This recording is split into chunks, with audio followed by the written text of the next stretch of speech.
Hello,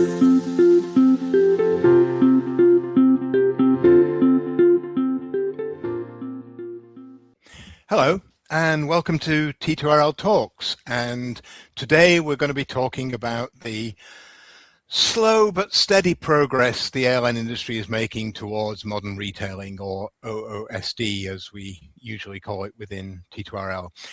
We published our most recent report on progress towards OOSD just 2 weeks ago at the time of recording, maybe a little more than that by the time you hear this. And with me in the studio to talk about it, I have the author of the report, Amanda Campbell, and I also have Ian Luck, who is head of T2RL's distribution practice. So hi, Amanda. Hi, Ian. Hello. Good to see you again. Yes. For anyone who doesn't know, I was away for a few weeks, and so I'm catching up rapidly on what I missed. One thing that wasn't in the report, but I think I'd like to bring it up right up front and center, is Riyadh Air has finally gone live for sales and has announced today of starting full flights to London.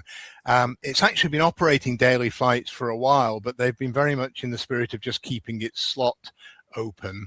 But these are going to be real flights, really sold through its modern retailing platform as provided by Flyer and Sabre and Ink Innovation and others. And I think this is a pretty significant moment in the development of OOSD. Would you agree or disagree with me, guys? Well, I think it's been a super long time coming. I've been on the edge of my chair for months now, wondering when it was finally going to come about. So for me, absolutely, it's a huge milestone. I just really lament the timing, I guess, with the troubles in the Middle East and so forth. You'd kind of have your fingers and toes crossed that everything's going to go well with them over the next few weeks and that they can start operating on a proper undisrupted schedule. Yeah, and to be fair, I don't think that the extended delay in getting services started was anything really to do with the technology, with our interest in technology. It was more to do with availability of aircraft. Yes, yeah, I think that has been the key issue as far as we understand it. Maybe the teams have taken advantage of the time to kick some more tires on the technology. I am absolutely sure that the systems were being refined and are still being refined right up to the last minute. One thing that did catch my attention was the actual slot that they've got at Heathrow. It's a 7:30 a.m. arrival, and what that says to me is they're looking to do a significant amount of business in terms of onward connections probably into the Americas. And I think they've got relationships with Delta for Interline, and of course that's going to exercise quite a lot of the capabilities in their system, particularly in terms of backward compatibility to those of their partners who are not working yet on offers and orders. Yes, we've always said that one of the biggest challenges for anybody that's an early adopter to offer order settle delivery is going to be Interline working with partners. And yeah, they've signed quite a few Interline and co-share relationships, and yeah, they're going to need the backwards compatibility part for that, definitely. So that'll be interesting to see how much of their business flows through that channel. Yeah. So anyway, I mean, I think as Amanda suggested, congratulations are in order to all concerned, and to our friends at Flyer and Sabre and Ink and all the other technology companies that have come together, and to Riyadh Air themselves. I guess we absolutely congratulate all of those vendors. I guess Ink are waiting for the first day of delivery, perhaps even more than any of the others, because the selling is where they are selling tickets. I guess Ink will be particularly interested in that first day of flight. That delivery phase will be a very interesting day to watch. I am sure they will. I'm sure they will, and I have every confidence in Ink. They're a smart set of people. Looking at some of the things that actually are in the report, Amadeus and TCS, Tata Consulting Services, have announced a fairly wide-ranging partnership. And earlier this year, we produced a report on the role of systems integrators in the move towards the new world of modern retailing. Tata chose not to participate with us in that report. I suspect they thought they were big enough to survive without T2RL's input. But in terms of their relationship with Amadeus, the thing that struck me as a very interesting aspect is that they've said that Tata will be doing some development work for the Amadeus Nevio platform. And I may be wrong about this, but I'm not sure I remember Amadeus using third-party developers for its core systems before. Do we think this is an interesting departure? Yes.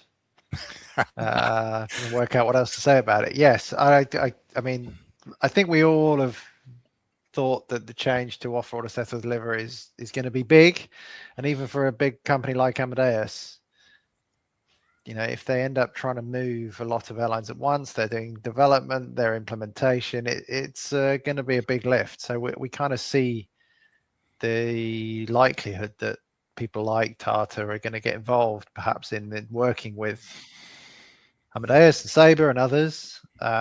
But the development part, yeah, is maybe something we hadn't foreseen. Interesting.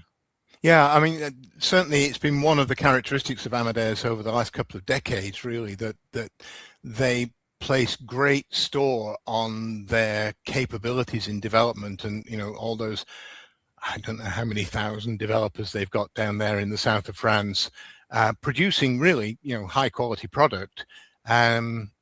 But it is interesting that now even Amadeus has said, okay, we'll use some third party development.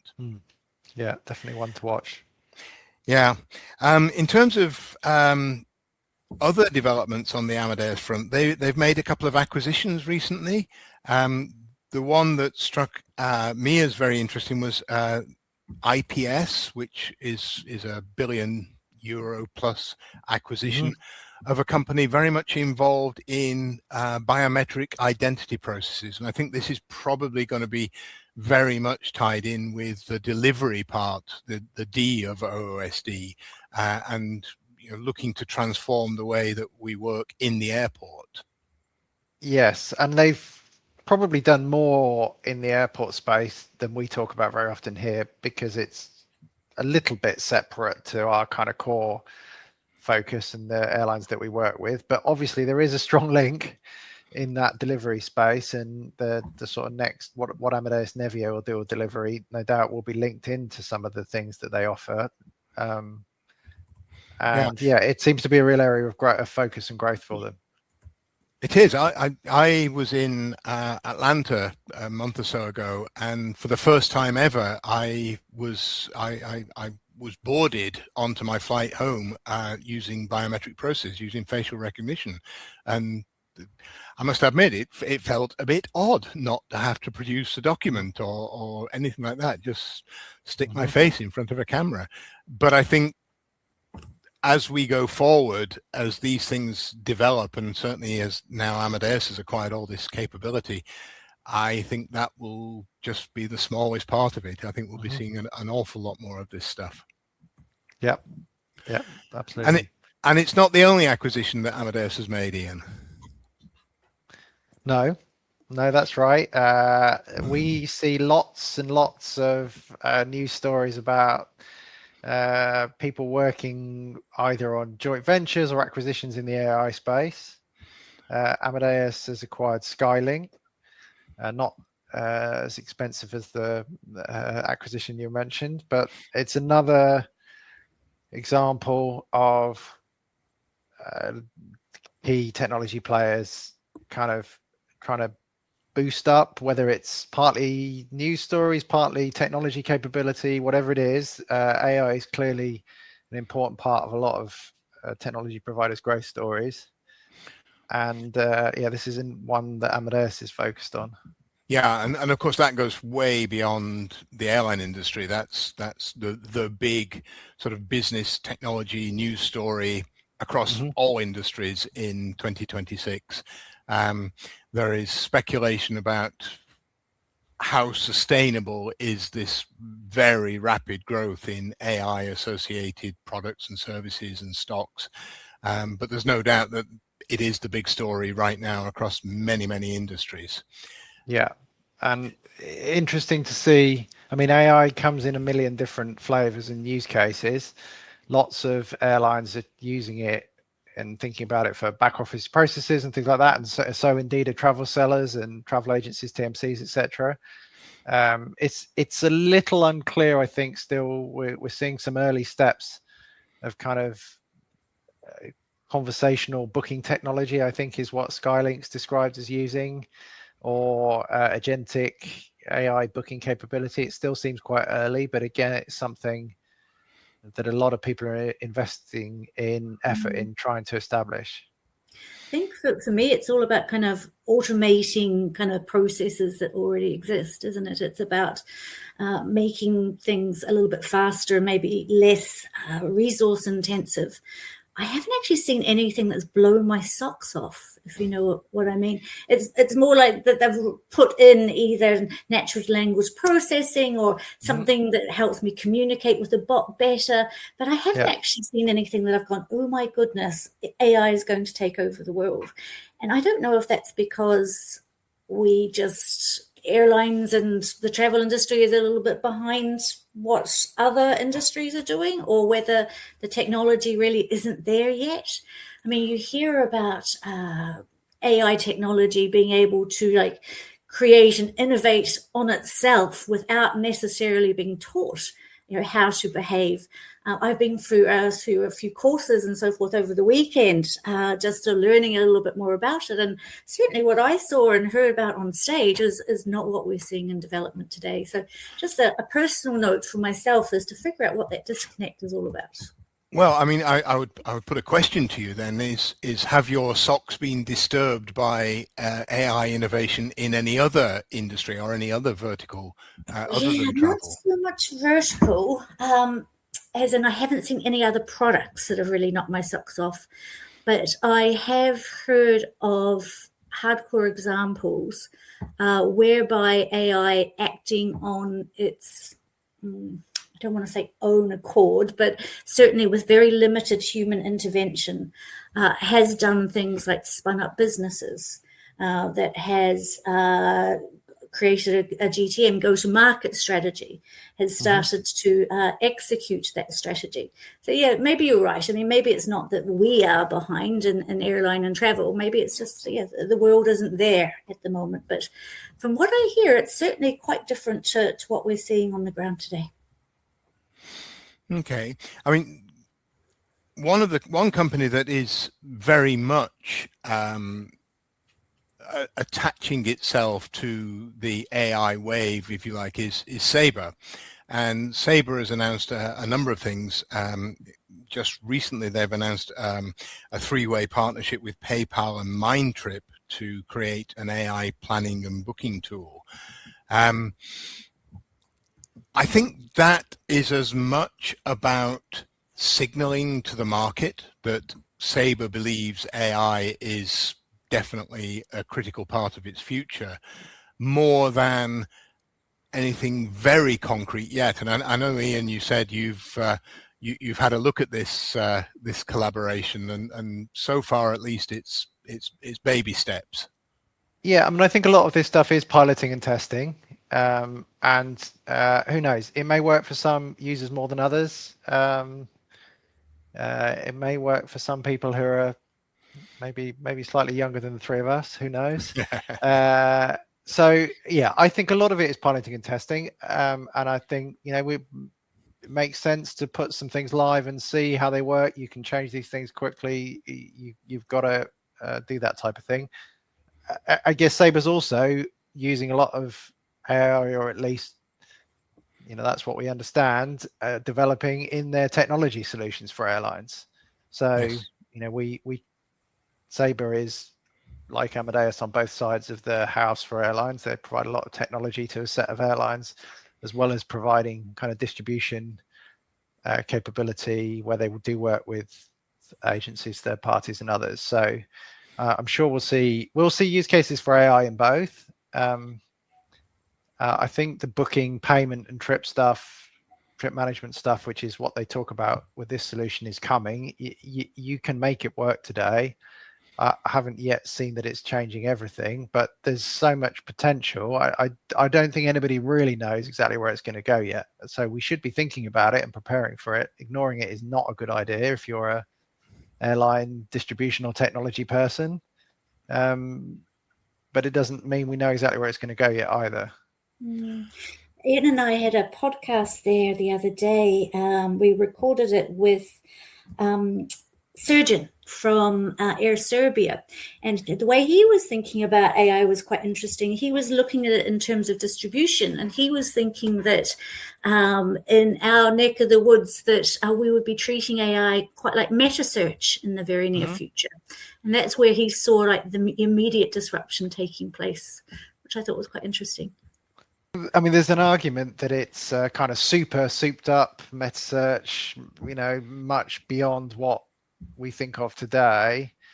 And it is, if you talk to your agent and ask it to find you solutions, potentially book them for you, then it will be searching in as many different places as it can, and a little bit like in the way meta search has tried to, kind of search the whole internet to find flight options and solutions. And so it could be asking suppliers directly, could be asking OTAs, could be asking anybody that can provide airline content, what's the best solution, the best price, the best offer for this kind of need that my human owner has, or whatever the right word is. I'm not sure. Yeah, I mean, I think for me an important question is where AI agents surface, and they probably will, because there's a lot of momentum behind bringing this technology to use. Are they going to just become another layer in the channel, and another link in the chain, or are they actually going to displace any of the existing players? And I don't think that's clear yet at all.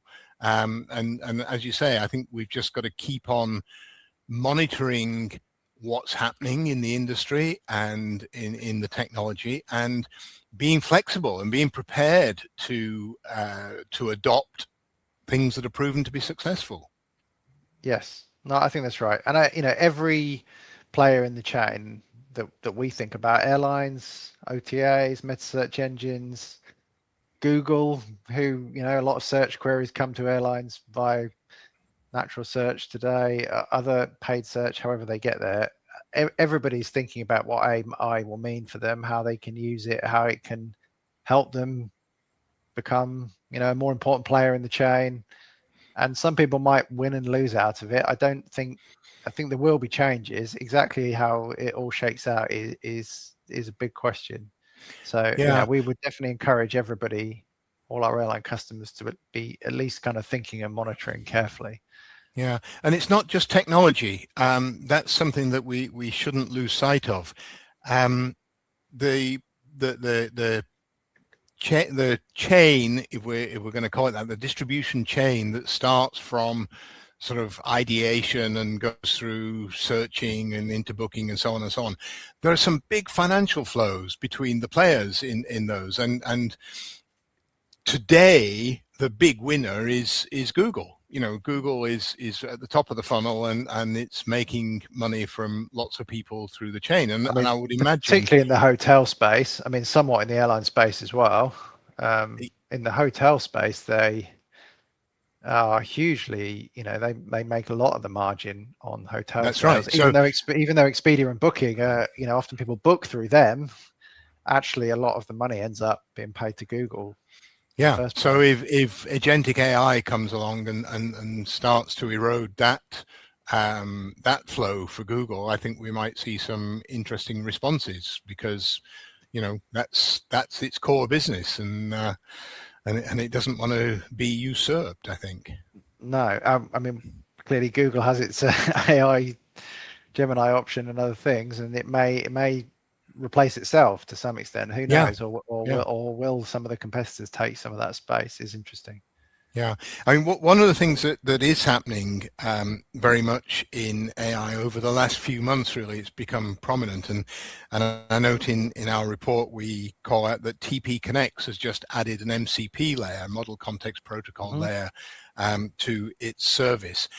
And that is one of the things that that are going to be really important if AI is truly going to become an integrated part of the distribution chain and the booking and payments chain as well.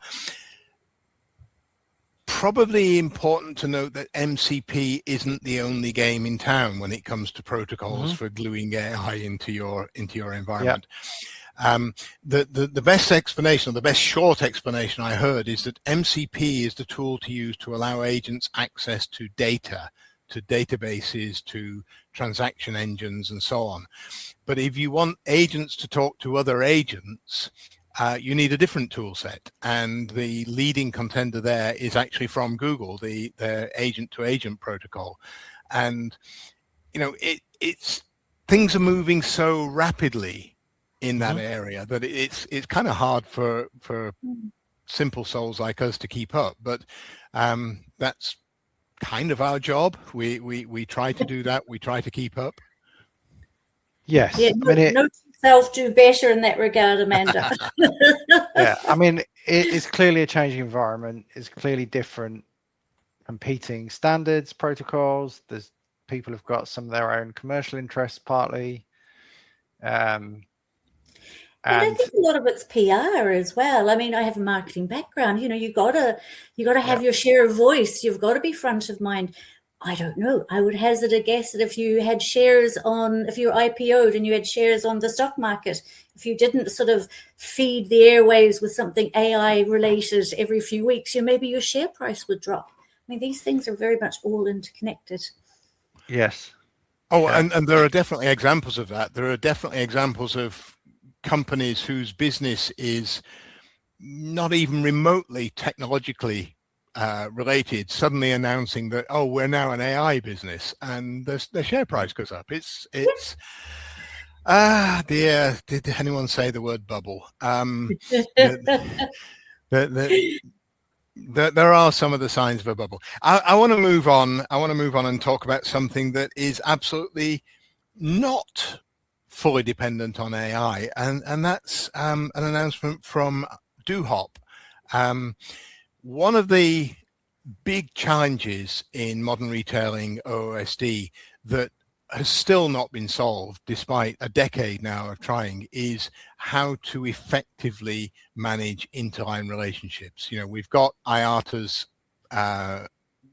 developments of the CERCIA, the new interline agreement. But in terms of the actual nuts and bolts of how airlines will exchange offers and orders and create interline itineraries and so on, we're still a long way from solving that completely. And Dohop is one of the companies that has actually achieved quite a lot, mostly around low-cost carriers. And, you know, their products have been referred to as virtual interlining, and there are so many different flavors of virtual interlining. But that's quite well established. It's been established for 2 or 3 years at least. The thing that caught my attention was that Dohop has now announced something called Bag Connect, because one of the big challenges of virtual interlining, or non-consensual interlining, we might call it, has been getting the baggage to connect. And you know, it is a problem, especially when you've got international transfers, and if you're doing self-connecting, you've got to actually come out through immigration and customs and get your bag and recheck it, and absolutely painful. Yeah. No, you're absolutely right. But Dohop says that they've now got a product called Bag Connect that is going to is going to solve that problem. I studied the announcements very carefully, and I've got to confess, I don't understand fully how it works yet. I don't understand what the business model is. I don't understand who pays for the service. I think all those things are to become clear. But if it can do the things that DoHop says it can do, I think it is an important step forward, especially for that low-cost carrier hybrid sector of the market. Yeah, I think that's absolutely right. I mean, you talk to LCCs and hybrids who've started down the path of the traditional way of doing interlining and then looked at the DoHop version, and it's so much simpler for them to stick with the DoHop type version. DoHop's not the only vendor that does this, we should say. No, absolutely not.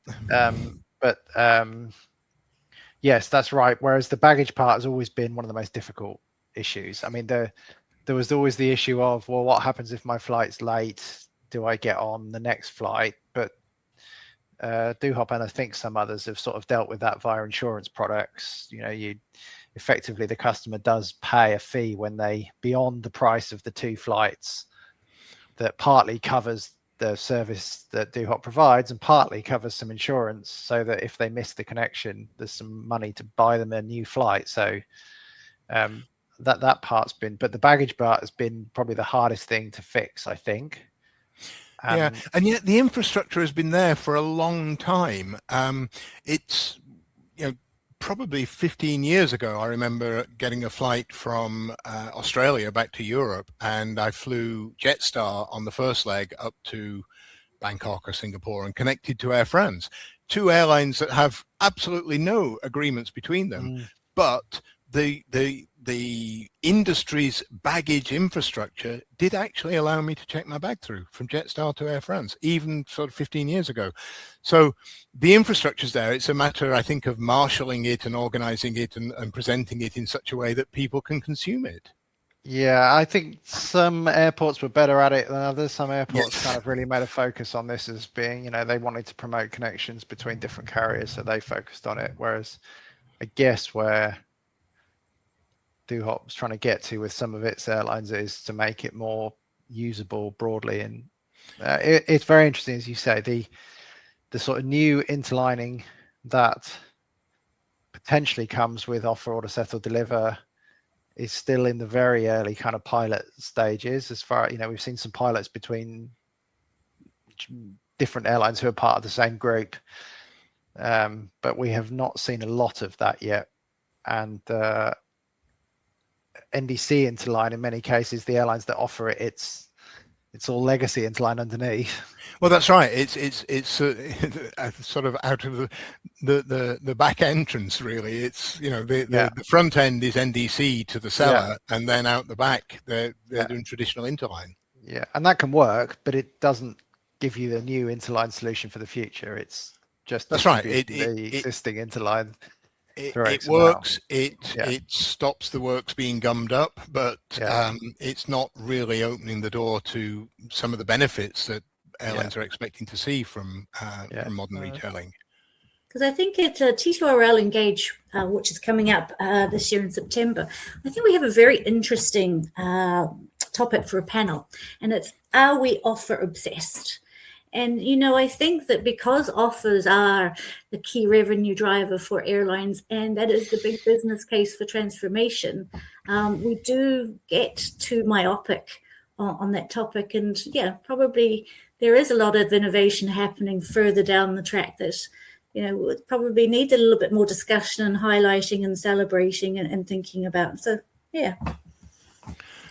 Yeah, I mean, certainly, and I'm so happy you raised the subject of T2RL Engage, because I was definitely intending to do that. Registration is now open for T2RL Engage 2026, which will be happening in London around the 20th of September. And we very much would like to see lots of airlines in particular coming along and continuing and developing this conversation, because there's still, I think, quite a lot of assumptions and quite a lot of misunderstanding about the nature of the move towards modern retailing. And one of the things that happens to have taken place earlier today, we had an online meeting with a group of travel sellers, and I think if there's one sentiment that the travel sellers have. It's that they are frustrated at not being involved in the conversations at an early enough stage, and actually having the airlines just throw something over the wall at them. And based on the conversation we had today with a group of travel sellers, there's a lot of really smart people in those organizations and really smart thinking available, which would certainly help develop modern retailing. And circling back to T2RL Engage, we will have some of those smart people at T2RL Engage looking to have conversations with the airlines about how to move forward with this to everyone's benefit. Yes, absolutely. No, it was a good conversation. Their travel sellers are not kind of core customer set of ours, but we try to make sure we talk to them regularly because they are a critical part of the kind of overall airline distribution platform. And we need to make sure that most of the airlines we work with still have a significant amount of indirect sales, and it's important to make sure we think about that. And there are forums we note things like Excelia's Fast Track. We know that IATA invites travel sellers to some of their events, but it still feels like, and from what we hear, there's more to do to try and make sure that when airlines are thinking about technology changes, they're kind of trying to bring that view in, and make sure that they kind of try to make sure their solutions are going to work in all the channels that they operate, not just their direct channels. That's right. I mean, we in the podcast that Amanda was referring to that we did with Surgeon from Air Serbia, we highlighted that airlines are still doing, on average, across the whole world, about half of all their business in indirect channels. And so there are partners involved in those channels who really have intelligence and experience that they can bring to bear on helping airlines improve their capabilities. Yeah, no, that's absolutely right. And we will try to push those conversations forward as much as we can in our engagements and at our conference. Yep. And anywhere else. We'll certainly try to do our bit. And we will continue to track the market. Our Offer, Order, Settle, Deliver report is something that we aim to produce on a quarterly basis. Occasionally we slip by a week or so, but on the whole, it's a quarterly report. And I think that's probably about the right cadence because there's a lot happening. You can't afford to take your eyes off it for too long. In this conversation, we've pulled out a few examples, and there are many more in the report. So if you have a subscription to T2RL.net, I would encourage you to download the report and have a good look at it. And if you don't have a subscription to T2RL.net, why on earth not? And if you want to continue listening to us waffle on, please join us for the next edition of T2RL Talks. And I have a slight challenge here because these podcasts are not always necessarily published in the same order that we record them, but the next one we're due to record is about the market for revenue management systems in airlines. So join us for that one and join us for future ones. But in the meantime, I'd like to thank Amanda and thank Ian.